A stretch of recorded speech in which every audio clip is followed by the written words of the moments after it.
বিরাটের পথে মেয়ে ৩ বছর বয়সে কি কেরামতি দেখাচ্ছে ভামিকা। বিরাট কোহলি ও আনুশকা শর্মা যতই প্রচারের আলো থেকে দূরে সরে থাকতে চান না কেন, তাদের নিয়ে উৎসাহে শেষ নেই অনুরাগীদের মধ্যে। সম্প্রতি নিজের অবসর জীবনের পরিকল্পনার কথা জানাতেই উদ্বেগে বিরাট অনুরাগীরা। চিন্তা আনুশকাকে নিয়েও। আশঙ্কা খুব শিগগিরই হয়তো অভিনয় জীবন থেকে মুখ ফেরাবেন তিনি। তবে বিরাট আনুশকা খুশি সংসার সন্তান নিয়ে। সম্প্রতি এক সাক্ষাৎকারে বিরাট ছেলে অকায় ও মেয়ে ভামিকাকে নিয়ে অজানা তথ্য প্রকাশ্যে আনলেন। গত ৫ বছর ধরে কোনো ছবি মুক্তি পায়নি আনুশকার। মেয়ের জন্মের পর শুধু চাকদাহ এক্সপ্রেস ছবিটি করেছেন তিনি। অবশ্য সেটি আজও মুক্তি পায়নি। অভিনেত্রী নিজেই এক সাক্ষাৎকারে জানিয়েছিলেন তার জীবনে অগ্রাধিকার পায় তার সন্তানরা। এবার বিরাটের অবসরের জল্পনা উঠতেই শোনা যাচ্ছে ২ ছেলে মেয়ে ও স্ত্রী আনুশকার সঙ্গে লন্ডনেই লোকচক্ষুর আড়ালে থাকবেন কোহলি দম্পতি। তবে ছেলে অকায় বেশ ছটফটে হয়েছে বলে জানালেন বাবা বিরাট।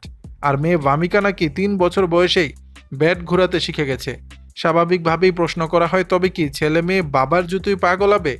বিরাট অবশ্য এখন থেকে কিছু অনুমান করতে চান না। তার কথায় এখনই কিছু বলা যাচ্ছে না, ওদের যা খুশি বড় হয়ে সেটাই হবে। দর্শক, বিষয়টি নিয়ে আপনাদের মতামত জানাবেন নিচের কমেন্ট বক্সে।